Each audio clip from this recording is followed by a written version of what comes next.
తేనెల తేటల మాటలతో అంటూ మన పిల్లలు మీ ముందరికి వస్తున్నారు. చూడండి.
మన దేశమాతనే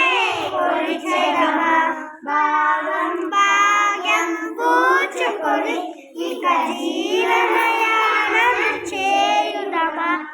వెరీ నైస్ మా.